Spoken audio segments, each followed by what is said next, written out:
Abramos nuestras Biblias en esta mañana en 1 Timoteo, capítulo 4. Como usted sabe, estamos estudiando esta gran epístola de Pablo a Timoteo y estamos regresando a ella después de algo así como un descanso, viendo el capítulo 4. Quiero leerle los primeros 5 versículos para que tenga en mente el tema de nuestro mensaje el día de hoy. Pablo escribe: pero el Espíritu dice claramente que en los postreros tiempos algunos apostatarán de la fe, escuchando a espíritus engañadores y a doctrinas de demonios, por la hipocresía de mentirosos que, teniendo cauterizada la conciencia, prohibirán casarse y mandarán abstenerse de alimentos que Dios creó para que con acción de gracias participasen de ellos los creyentes y los que han conocido la verdad, porque todo lo que Dios creó es bueno, y nada es de desecharse si se toma con acción de gracias, porque por la palabra de Dios y por la oración es santificado. La clave de este pasaje es la frase simple en el versículo 1, algunos apostatarán de la fe. El resto del pasaje describe elementos de dicha apostasía. Algunos apostatarán de la fe. En 2 de Crónicas, capítulo 25, está la historia de un rey de Judá, llamado Amasías. Él era el hijo de Joás y el padre de Usías, quien era el rey durante el tiempo de Isaías, el profeta. Amasías reinó en Jerusalén 29 años. Las Escrituras dicen de él que inicialmente él hizo lo que estaba bien a los ojos del Señor, pero no con un corazón perfecto dispuesto.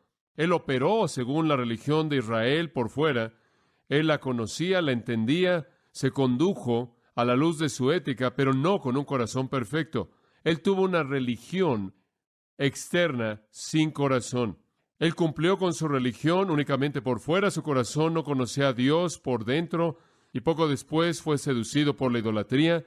En ese mismo capítulo, 2 de Crónicas 25, en el versículo 14, dice que él comenzó a adorar a los dioses de Edom, ante los cuales se postró y ofreció incienso.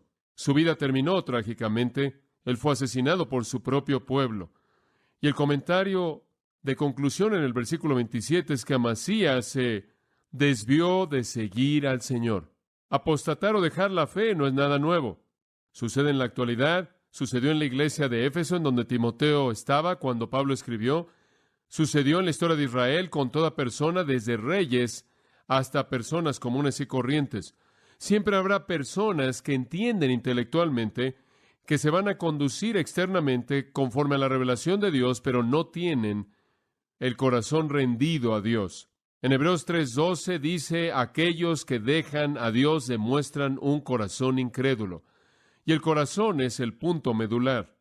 Toda esta discusión realmente se refiere a una sola palabra, y esa es la palabra apostatarán. Un apóstata es alguien que deja la fe que conocen, la fe que entienden, y la fe que previamente afirmaron. Un apóstata no es alguien quien nunca supo, sino alguien que supo. No alguien que nunca creyó, sino alguien que inclusive externamente creyó. No es alguien que nunca se condujo, sino alguien que una vez se condujo conforme a la revelación de Dios, pero debido a que el corazón nunca estuvo ahí, debido a que realmente nunca conocieron a Dios, fueron seducidos y atraídos por las voces de las sirenas, de los demonios que están detrás de los ídolos y los sistemas de religiones falsas. Fueron guiados, dice el versículo 1, por espíritus engañadores y las doctrinas de demonios para dejar la fe. Necesito recordarle que toda la religión falsa y todos los ídolos propagan doctrina demoníaca y son activados por espíritus demoníacos engañadores. La religión falsa es el patio de juegos de los demonios. 2 Corintios nos dice que en el capítulo 11, Satanás y sus ángeles se disfrazaron a sí mismos como ángeles de luz y se convierten en promotores de la religión. Llaman a los hombres a adorar aquí o ahí este sistema o aquel sistema, este ídolo o aquel ídolo, pero detrás del sistema y detrás del ídolo hay demonios. Los ídolos son más que tan solo imágenes de talla. Las religiones falsas son más que tan solo sistemas de creencia. Son activados por los demonios desde el comienzo mismo. De hecho, si usted va al Antiguo Testamento, en Levítico 17:7, dice que lo que los hombres sacrifican a los ídolos, lo sacrifican a los demonios.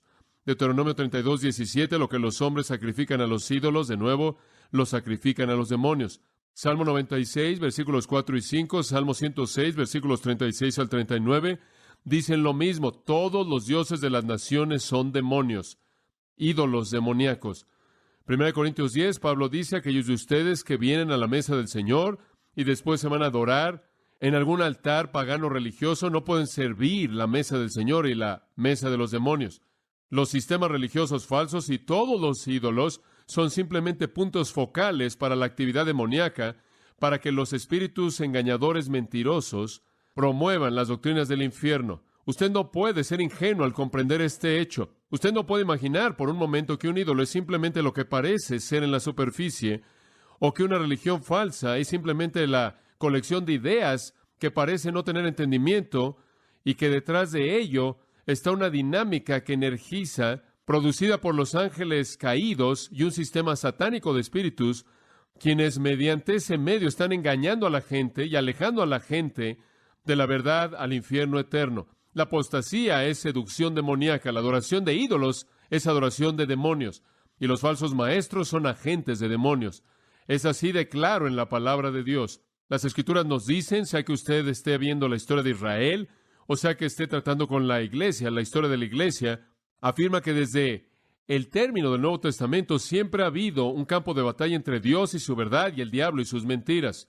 Y ese campo de batalla claramente es trazado en las Escrituras, y la pelea se lleva a cabo de manera constante, y Dios llama a la gente a través de la verdad, y Satanás con sus demonios trata de alejar a la gente de la verdad con sus mentiras infernales. Ahora, actividades como esas se estaban llevando a cabo en Éfeso cuando Timoteo estuvo ahí. La presencia de los falsos maestros ya se ha indicado. Allá atrás en el capítulo 1, recuerden los versículos 3 al 7, donde él discute el hecho de que habían algunos enseñando doctrina diferente, fábulas, genealogías interminables, estaban tratando con preguntas que no edificaban, pensaban que eran maestros y deseaban ser maestros de la ley, pero no entendían nada de lo que estaban diciendo. Los versículos 18 al 20 nos dicen que eran apóstatas, habían naufragado en cuanto a la fe, se habían alejado de la verdad y deberían ser entregados a Satanás para aprender a no blasfemar así. Entonces, desde el principio mismo de esta epístola, Pablo presenta a los falsos maestros. Después de tratar en los capítulos 2 y 3 con algunas de las ramificaciones de su enseñanza falsa, en el orden de la iglesia en relación con las mujeres y los hombres y los líderes de la iglesia, él entonces regresa al asunto de los falsos maestros mismos en el capítulo 4. Él, como dije, ha hablado de su enseñanza y sus implicaciones en los capítulos 2 y 3, ha llamado liderazgo apropiado a funciones apropiadas en la iglesia y ahora regresa a hablar de este asunto de la enseñanza falsa.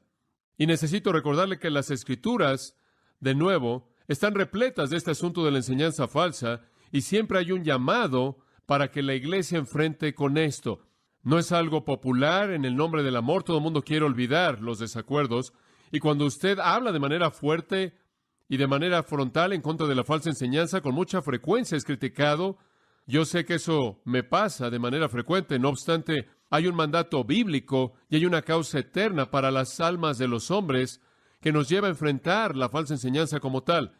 Las líneas de batalla están trazadas, fueron trazadas en Israel, fueron trazadas en la primera iglesia y deben ser trazadas en la actualidad. Y nosotros, como Timoteo, debemos ser advertidos e instruidos para saber cómo entender lo que hay detrás de la enseñanza falsa, esa actividad demoníaca. Eso es muy claro. Usted recordará que en el capítulo 3 cerró con una mención de la verdad. Versículo 15, la iglesia es columna y baluarte de la verdad. Versículo 16, Cristo, el misterio de la piedad, Dios encarnado, la encarnación de la verdad misma. Y conforme Pablo ha hablado de la verdad en la iglesia y la verdad en Cristo, él piensa inmediatamente del contraataque mentiroso en contra de esa verdad. Y entonces, en el capítulo 4, comienza una discusión de la fuerza demoníaca que viene en contra de la verdad. Él todavía está hablando de la función de Timoteo en la iglesia con los errores que está enfrentando y cómo deben ser corregidos. Los primeros 5 versículos del capítulo 4, él presenta esta apostasía, y después de los versículos 6 al 16, él le dice a Timoteo cómo ser el tipo de hombre que necesita ser para enfrentarlo, cómo tener la fuerza para contraatacar los ataques de Satanás. Ahora, como dije, el tema del versículo es esta pequeña frase: algunos apostatarán de la fe.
algunos, no todos, pero algunos como Judas, como Demas, como los discípulos de Juan 6, que ya no andaban con Cristo.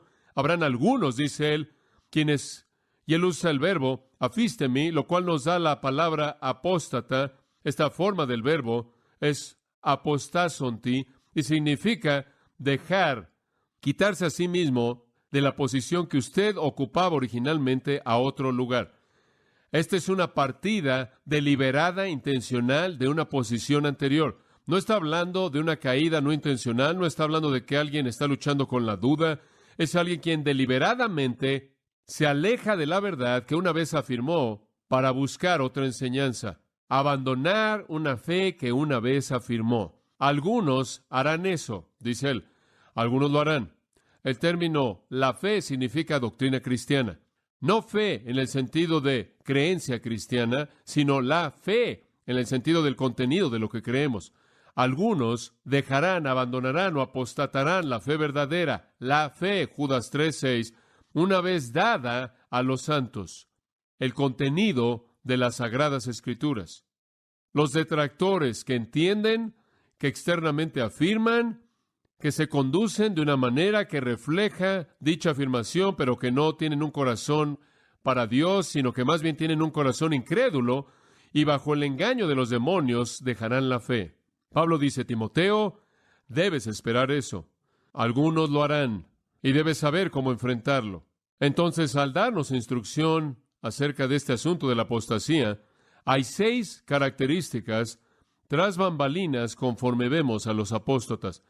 Pablo nos da estos, son muy elementales, son muy útiles para nosotros. Número 1, es que son predecibles, no debemos sorprendernos, no debe alarmarnos, debemos estar listos para reconocer la apostasía, es predecible, versículo 1. Pero es una mejor traducción de la palabra de el Espíritu, dice, ahora está diciendo tiempo presente, claramente, que, y procede a decir, algunos apostatarán de la fe.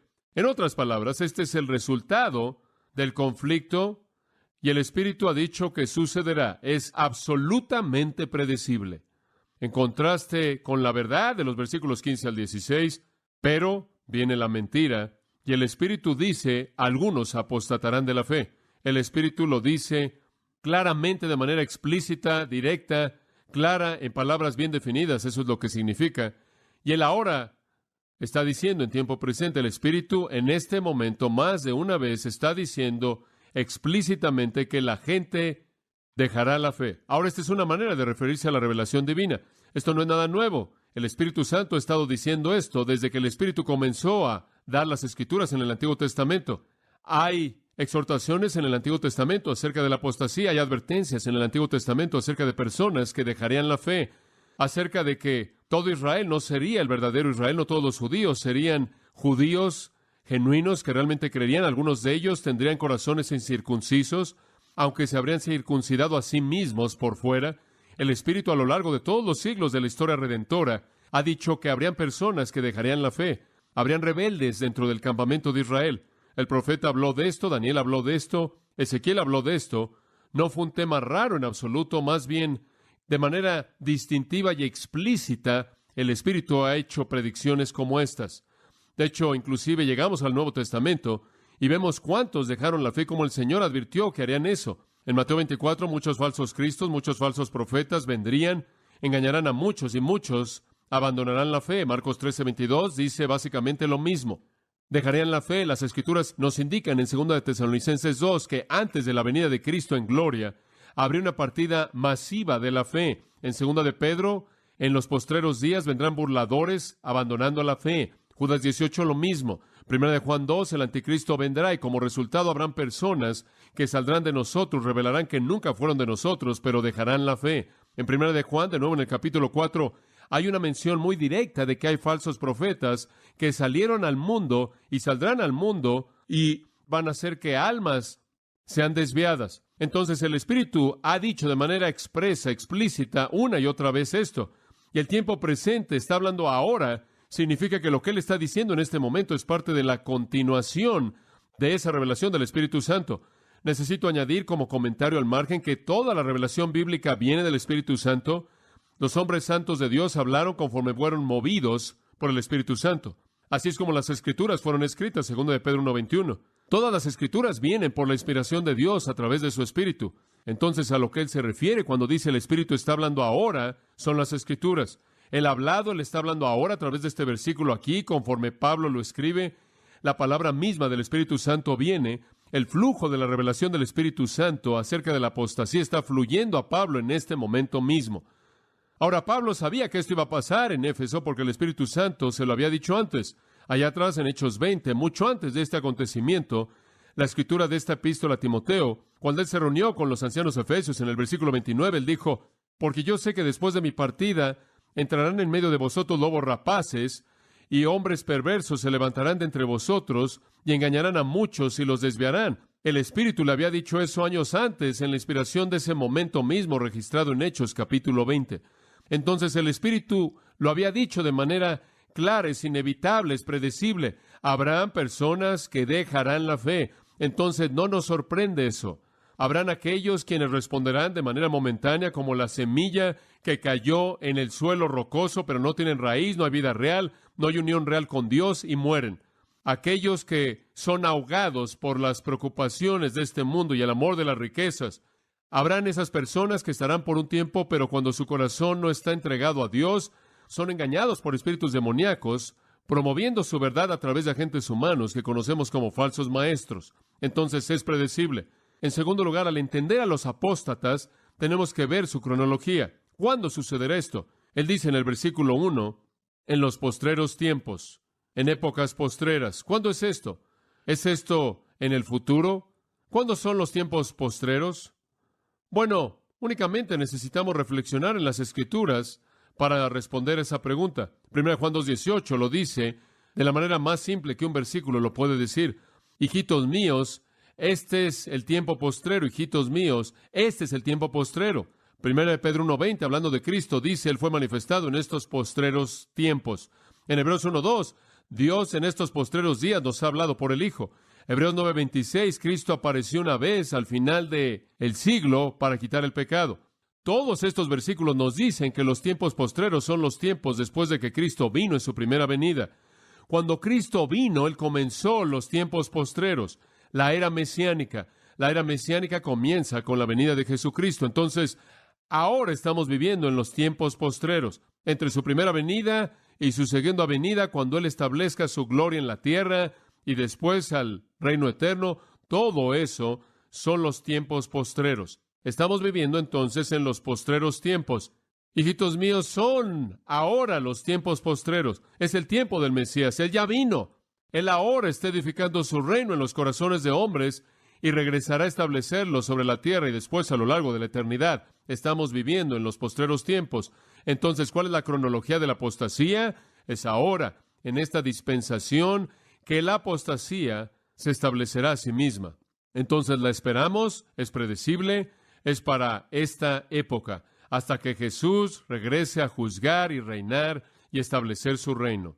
En tercer lugar, aprendemos otra cosa acerca de los apóstatas, su fuente. Ya hemos hecho referencia a esto, veámosla con mayor detalle. Hay apóstatas durante esta dispensación, conforme el Espíritu lo ha predicho, porque escucharán a espíritus engañadores y a doctrinas de demonios. La fuente, ahora escuche esto, la fuente de la apostasía es demoníaca, es sobrenatural.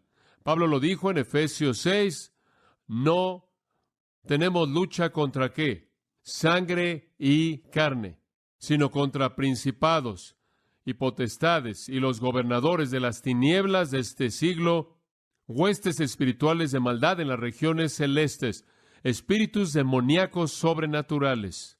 ¿Y qué le sucede a estas personas que tienen un corazón incrédulo, como Hebreos 3:12 lo describe, que dejan al Dios vivo? Es que ese corazón incrédulo, aunque hay una fachada de religión, es alejado y seducido, engañado por espíritus demoníacos. No puede ser atraído por el Espíritu de Dios. Es un corazón incrédulo, no es un corazón que oye al Espíritu, es un corazón que oye al príncipe de la potestad del aire, conforme sus voces de sirenas son mediadas.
guiadas a través de espíritus demoníacos. Ahora, el término escuchando es una palabra muy fuerte, no significa tan solo escuchar. También es usada en el capítulo 1, versículo 4. Significa más que prestar atención, significa afirmar, significa entregarse a algo, apegarse a algo, aferrarse a una persona o cosa. Es un verbo en tiempo presente. En este caso, tiene la idea de aferrarse de manera continua al engaño de los espíritus y las doctrinas que ellos promueven. ¡Qué afirmación! ¡Qué afirmación! Aquí hay una persona expuesta a la verdad cristiana, aquí hay una persona que entiende el Evangelio intelectualmente, aquí está la persona que de una u otra manera afirma una confianza en eso, una persona que externamente se identifica con la fe cristiana, pero debido a que su corazón no es verdaderamente de Dios, él es engañado por los espíritus engañadores que promueven sus doctrinas, originándose en el infierno. Él deja la verdad y se vuelve a las mentiras del diablo y es alejado de la fe verdadera y es llevado a la condenación eterna. Y debemos esperarlo, es predecible en nuestro propio tiempo. Ahora, quisiera añadir algo que quiero que entienda. Cuando la gente se aleja de la verdad, escucho esto con tanta frecuencia con padres que dicen, usted sabe, nuestro hijo fue criado en un hogar cristiano y se fue a la universidad y lo que sea y fueron engañados y se desviaron y ahora niegan la fe de manera total, etcétera. Quiero que entienda que no fueron la víctima de algún profesor erudito, educado, con autoridad. No lo fueron. No son la víctima de algún líder religioso bien intencionado, quien está un poco desviado en su doctrina. No son la víctima de algún escritor inteligente que ha promovido alguna verdad falsa de una manera muy inteligente en un libro. Son las víctimas de espíritus demoníacos. Han sido engañados desde el foso del infierno mismo. Eso lo debe entender. Y cuando usted está jugando con las mentiras y la religión falsa, no está tan solo jugando con algo que es meramente una aberración humana, está jugando con enseñanza demoníaca y los espíritus engañadores que vienen de Satanás mismo. Como resultado de eso, debemos ser inmensamente cuidadosos antes de que nos expongamos a nosotros mismos o a alguien que amamos a cualquier enseñanza falsa. Esta es la razón por la que en 2 de Juan usted tiene esa advertencia tremenda que dice, de hecho, van a venir falsos maestros, eso lo sabemos, es inevitable. Muchos engañadores han entrado al mundo, dice él. Y después él dice, si vienen a su casa, ni siquiera les permitan entrar y les digan bienvenidos. Si lo hacen, participan de sus malas obras, evítenlos, manténganse alejados de ellos, no los escuchen.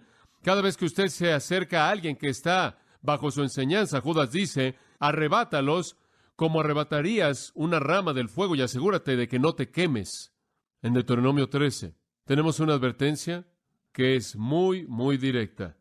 El Espíritu de Dios le dice a Israel, si oyes un reporte en una de tus ciudades, en tu tierra, tú oyes este reporte, que ciertos hombres impíos, que han salido de ti, y han instigado a los moradores de su ciudad, diciendo, vamos y sirvamos a dioses ajenos que vosotros no conocisteis. Si estás en una ciudad y hay ciertos hombres apóstatas en esa ciudad que están alejando a ciertas personas de su creencia en Dios y llevándolas a la idolatría, después él dice, tú inquirirás y buscarás y preguntarás con diligencia, en otras palabras, asegúrate de que es verdad.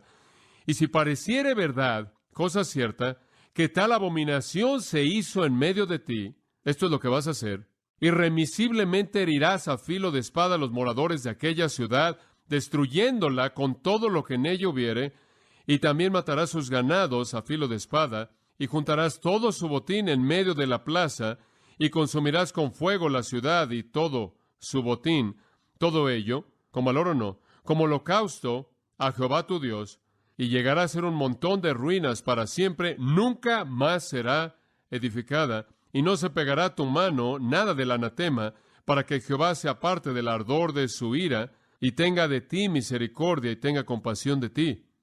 Y ahora usted entiende la idea de que Dios toma en serio las doctrinas de demonios. Quemen la ciudad después de que has matado a toda persona en ella, quema todo lo que hay en ella después de que hayas matado a todos los animales en ella, de tal manera que no sea nada más que un montón, y nunca vuelva a ser edificada. ¿Por qué? Dios está dando una lección objetiva monstruosa de cómo él se siente acerca de las doctrinas de los demonios y espíritus engañadores. Debe ser destruida en los términos más amplios.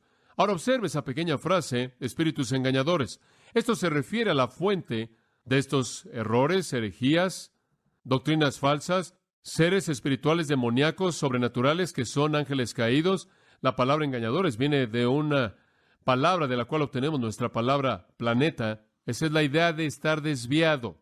Esos espíritus que quieren desviarlo de la verdad, que quieren alejarlo de la verdad, llegó a significar seducir o engañar. En contraste al Espíritu Santo bendito, en Juan 16:13 dice, cuando el Espíritu venga, os guiará a toda ¿qué? Verdad. El Espíritu lo lleva a toda la verdad, estos espíritus lo llevan a todo el error. Seducen, alejan, engañan y son poderosos. Son los principados en contra de los cuales la iglesia debe luchar. Y con lo que lo engañan a usted son con las enseñanzas de demonios.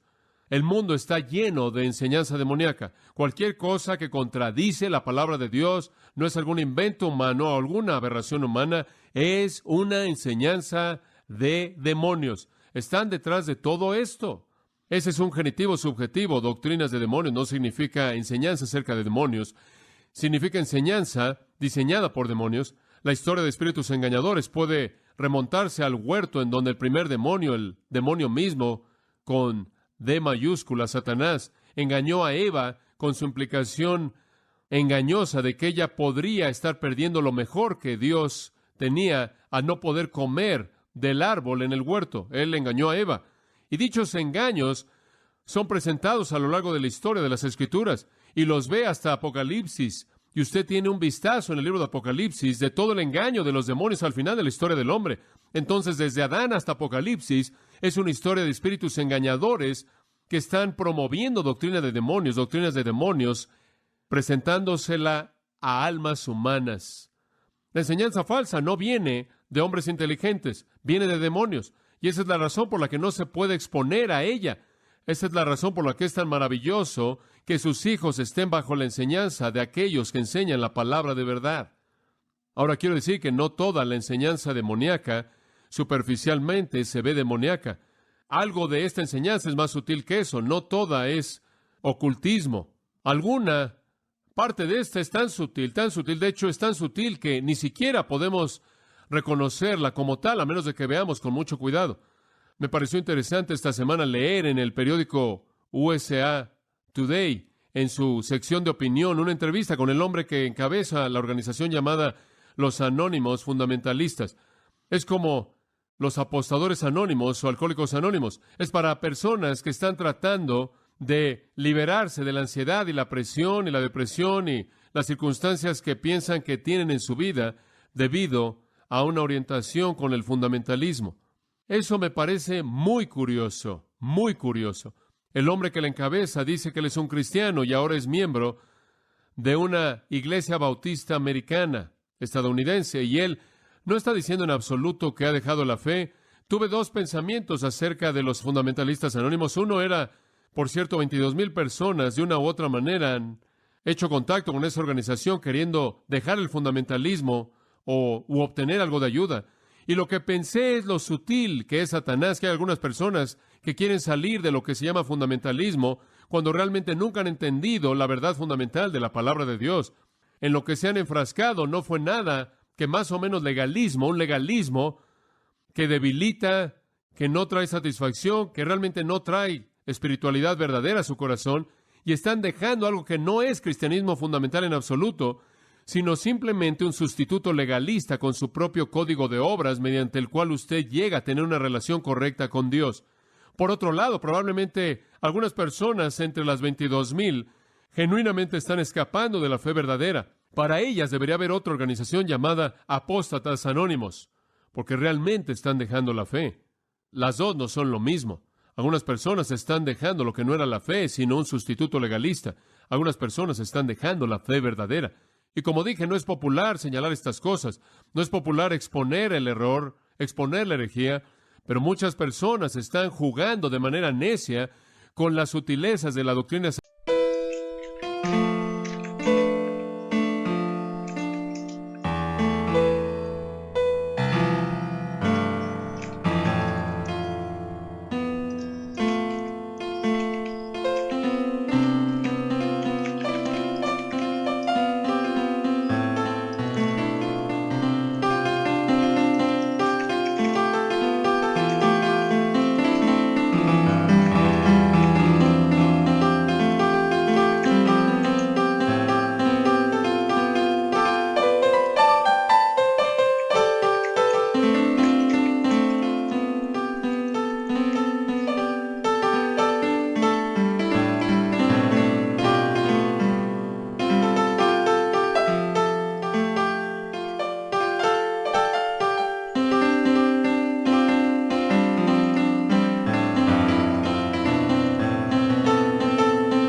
satánica, van a ser engañados y se van a desviar de la verdad a menos de que las cosas sean señaladas como lo son.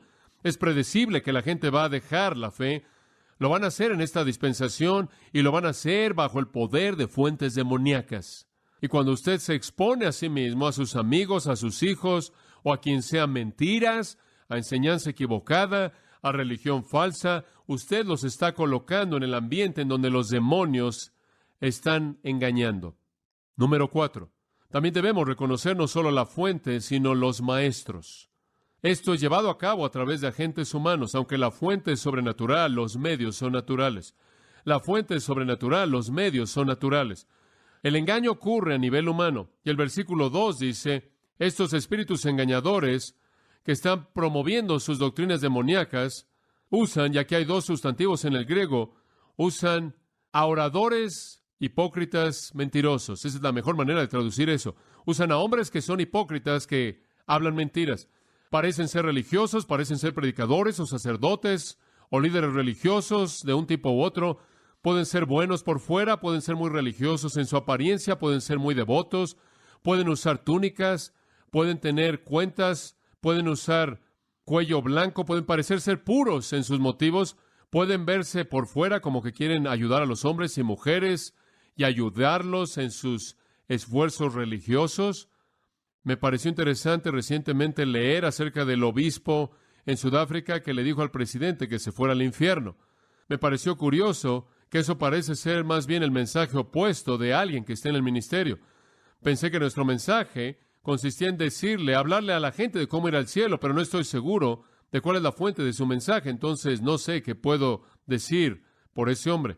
Usted podría parecer religioso, la fachada podría ser una fachada de religiosidad, pero la verdad es que las fuentes demoníacas no vienen sin máscaras, y se enmascaran, y su rostro demoníaco con una máscara de religión, inevitablemente lo hacen.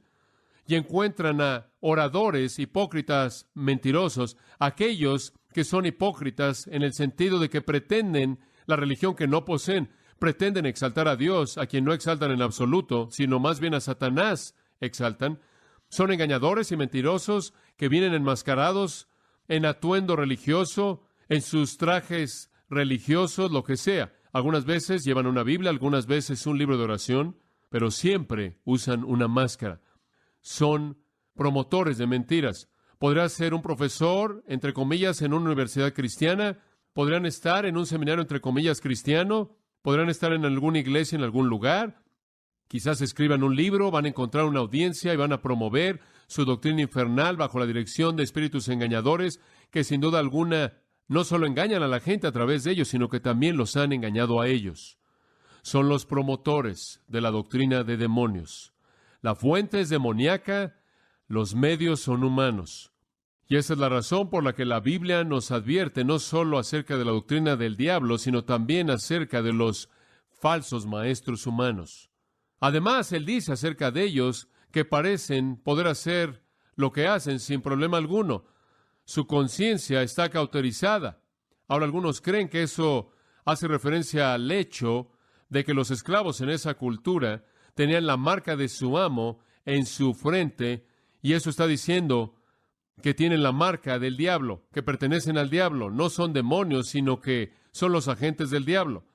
Ese podría ser el significado, pero creo que es mejor aquí en este contexto verlo no como la marca del diablo en su cabeza, aunque eso definitivamente es verdad, sino ver eso como una explicación de cómo pueden continuar con esta hipocresía día tras día, mes tras mes y año tras año, y es debido a que su conciencia ha sido cauterizada.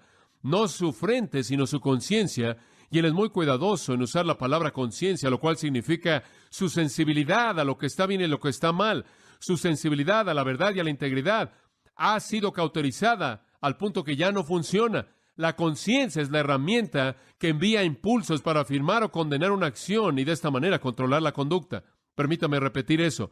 La conciencia es la herramienta que envía impulsos para afirmar o condenar cierta acción y de esta manera controlar la conducta. Pero esos hipócritas, esos maestros enmascarados de doctrina demoníaca, esos promotores de las mentiras del infierno, ya no tienen conciencia. La conciencia de ellos se ha convertido en tejido que está cauterizado y ya no sienten nada. Los nervios están muertos, están quemados. De hecho, el término cauterizada o quemada es el término médico-técnico usado por Hipócrates, que ahora llamamos cauterizar. Es el verbo causteriazo y significa cauterizar, quemar, dejar una cicatriz o cicatrizar. Han sido cicatrizados al punto en donde pueden continuar con su mentira y su hipocresía sin problema alguno. Si hay una cosa que quizás me molesta más que cualquier otra cosa en mi propio ministerio, es el temor que pueda yo estar hablando algo que no es la verdad de Dios. Eso me preocupa mucho. Oro regularmente que cada vez que estoy en el lugar de enseñar la palabra de Dios, nunca diga algo que no es verdad. Eso es algo que mi conciencia me golpea todo el tiempo. ¿Estás seguro? En mi estudio largo, después de que he terminado un sermón, puedo pasar horas, puedo pasar un día entero escarbando algo que ya preparé porque está el pensamiento que flota de que algo esté mal. Quizás no lo entendí correctamente. Mi conciencia demanda que yo trate la verdad como verdad porque es la verdad de Dios. Sin embargo, hay algunos que pueden predicar y enseñar y promover su religión y hacer cosas que hacen y nunca parece molestarles el hecho de que puedan ser mentiras del infierno porque su conciencia está siendo ignorada de manera constante y ha sido tan abusada, tan abusada. Ellos mismos, en el acto radical de la apostasía, han cicatrizado su propia conciencia y con una conciencia cicatrizada no sienten nada conforme promueven sus mentiras. Entonces, ¿son predecibles? ¿Son para esta dispensación los apóstatas? Debemos esperarlos. Su fuente es demoníaca, sus maestros son humanos. Veamos su enseñanza. Número 5. Y esto es simplemente una muestra. Esto es lo que estaba pasando ahí. Cualquier otra cosa que las Escrituras es su enseñanza. Pero observe la sutileza de esto. Esto es lo que enseñaban. Versículo 3. Prohibirán casarse y mandarán abstenerse de alimentos. Se estaban concentrando en dos cosas. Una era que si quería ser espiritual y si quería conocer a Dios, si quería poseer salvación, no debía casarse. En segundo lugar, tenía que abstenerse de alimento. Broma. Significa aquello que es comido. Esto es típico del estilo de Satanás. Al principio no parece estar tan mal. Bueno, si quiere ser soltero, sea soltero. Ser soltero no parece ser algo serio. De hecho, 1 Corintios 7 honra la soltería. Y si no quiere comer, eso está bien. Hay un lugar para el ayuno, hay un lugar para una dieta más bien austera. No queremos exagerar esto, pero ese no es el punto. El punto es que estaban buscando mediante medios ascéticos, mediante la negación personal, el alcanzar la espiritualidad. En otras palabras, la salvación para ellos dependía de aquello de lo que se negaban. Esto es típico de todas las religiones falsas. Inventan medios humanos mediante los cuales usted llega a ser salvo, sea por cosas que usted hace o por cosas que ¿qué? No hace. Eso es típico de toda la religión del mérito humano. Inicialmente se ve muy sutil, pero la negación de uno mismo a nivel físico fue el medio supuesto de la verdadera santidad, la verdadera santificación. Los escenos creyeron esto, fueron una secta judía que apareció en Palestina desde el 166 a.C., viviendo en una comunidad ahí junto al Mar Muerto. Es muy probable que estuvieron involucrados en la escritura de los rollos del Mar Muerto, esos rollos que fueron encontrados junto a su comunidad. Tenían un estilo de vida ascético, se negaban a sí mismos todo. De hecho, se negaban a sí mismos el matrimonio. Todos los escenos, excepto un grupo, nunca se casaron y, claro, murieron. Esa es una manera de terminar con su movimiento. Ellos también tuvieron abstinencias alimenticias especiales a las cuales se adhirieron y quizás estuvieron detrás de esta influencia en Éfeso. Quizás hubo una influencia escena aquí, que la santidad venía a través de negarse a uno mismo. También estuvieron los principios de lo que ahora llamamos el dualismo filosófico. El filósofo dijo, el espíritu es bueno y toda la materia es mala. Ustedes han oído de eso. Cualquier cosa que sea tangible, que se pueda palpar de manera objetiva es mala. Cualquier cosa que sea intocable, espiritual, pensamiento, idea, cualquier ideal es bueno. Y entonces se negaban a sí mismo esas cosas malas tangibles como relaciones matrimoniales y alimentos y ciertas cosas, creyendo que dicha abstinencia los colocaba en el lugar de agradar a las deidades y a los dioses de su propio mundo griego. Ahora, quizás el pensamiento griego los había influenciado. Quizás el pensamiento griego fue lo que influenció a los corintios y llegó a afectarlos tanto acerca del matrimonio que tuvieron que ser corregidos en el capítulo 5.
de Primera de Corintios.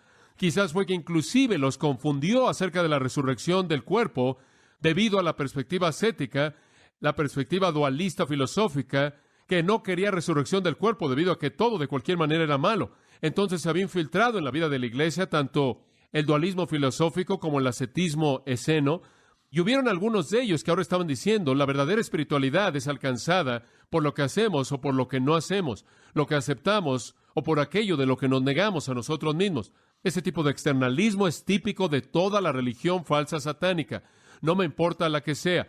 Usted puede ir del animismo menos sofisticado de gente en tribus que creen que pacifican o apaciguan a los dioses mediante las funciones religiosas, al encender fuegos, al quemar incienso, al construir altares, al hacer esto o aquello, hasta el alto nivel de sofisticación de la Iglesia Católica Romana, que cree que la verdadera espiritualidad y la santidad son adquiridas por aquellos que se abstienen del matrimonio, que se abstienen de comer carne el viernes y demás, el celibato del sacerdocio, el celibato de las monjas en los conventos, todo eso, hasta cualquier tipo de abstenerse de cualquier tipo de satisfacción en una tribu animista.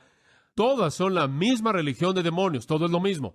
No hay espiritualidad en forma alguna relacionada con lo que usted hace o no hace, lo que usted acepta o aquello de lo que se abstiene en términos de esas cosas que son dadas por Dios para que el hombre las disfrute. Y ese es el punto de Pablo. Esa es la razón por la que en Colosenses 2, versículos 16 al 23, él dice que nadie los juzgue con respecto a lo que comen, a lo que beben, a que guarden o no un día de fiesta, si guardan o no una luna nueva, si guardan o no un día de reposo. Esas son tan solo sombras. La realidad está aquí en Cristo. No dejen que nadie los obligue a conformarse a algún tipo torpe de adoración de ángeles. No dejen que nadie les diga no toquen, no palpen, no manejen ese tipo de enfoque ascético de la vida. Eso es inaceptable, dice él, porque vosotros estáis completos en Cristo. Ese tipo de manera de pensar se desarrolló en el siglo II hasta llegar al gnosticismo a gran escala, inclusive en el siglo IV. Y los gnósticos, viendo todo en el área física y en el área carnal y demás, lo vieron como algo malo. Ese no es el caso, pero ese es típico de la religión demoníaca. Como puede ver, la religión verdadera dice el Señor lo ha hecho todo. La religión falsa dice tenemos que hacerlo mediante la negación de nosotros mismos, evitar el satisfacer algún deseo de algo o de aquello. Entonces su enseñanza aquí siempre será la misma. Será que el hombre alcanza la espiritualidad mediante sus propios esfuerzos. Eso nos lleva, en sexto lugar, a su error. ¿Cuál es el error de dicha apostasía, de dicha enseñanza falsa? Los versículos 3 al 5 lo presentan de manera muy breve. Olvidaron que Dios ha creado todo esto para que sea recibido con gratitud. Dios creó el matrimonio, Dios hizo el matrimonio, Dios tomó a Adán y le dio una esposa y se casaron, ¿verdad? De hecho, Pedro llama al matrimonio la gracia de la vida. Y Dios hizo todos los alimentos. De hecho, cuando Dios hizo todo, Él lo vio en Génesis y lo vio y dijo, es que es bueno, es bueno. ¿Cómo puede usted negarle a los hombres lo que Dios ha creado para que sea recibido con acción de gracias por aquellos que creen y conocen la verdad? Dice usted, bueno, espera un momento, ¿es tan solo para los creyentes? No, pero es primordialmente para los creyentes. Dios diseñó el matrimonio para todos los hombres. Dios diseñó el alimento para todos los hombres, pero especialmente para los creyentes. ¿Por qué? Escuche con atención. ¿Sabe por qué Dios hizo el matrimonio? Por la misma razón que hizo cualquier cosa, para su propia gloria. ¿Sabe por qué Dios hizo todo el alimento? Es increíble. ¿Sabe una cosa? Dios pudo tan solo haber hecho un tipo de alimento y que hubiera estado ahí para todo el mundo para siempre. Pero ¿por qué Dios hizo el rango tan grande de variedad de alimentos? Lo hizo para que Él fuera, ¿qué? Glorificado. Pero el mundo come el alimento y el mundo disfruta el matrimonio y el mundo nunca considera aquel que se los dio, ¿verdad? Entonces, en el sentido más verdadero, el matrimonio, el alimento, toda cosa buena que Dios hizo, lo hizo primordialmente para aquellos que creen y conocen la verdad. ¿Por qué? Porque si fueron hechos para su gloria, las únicas personas que cumplen ese propósito son las personas que lo conocen, porque somos solo nosotros los que le damos gloria por ello. Somos aquellos los que agradecemos a Dios por nuestro matrimonio.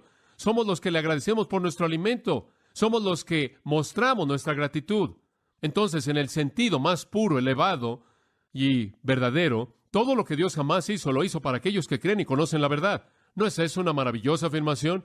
El mundo sí lo disfrutan, se benefician del matrimonio, se benefician del alimento, pero ellos nunca fueron la razón por la que Dios lo dio, porque la razón por la que Él lo dio fue para su propia gloria, y solo los creyentes pueden devolverle eso a Él.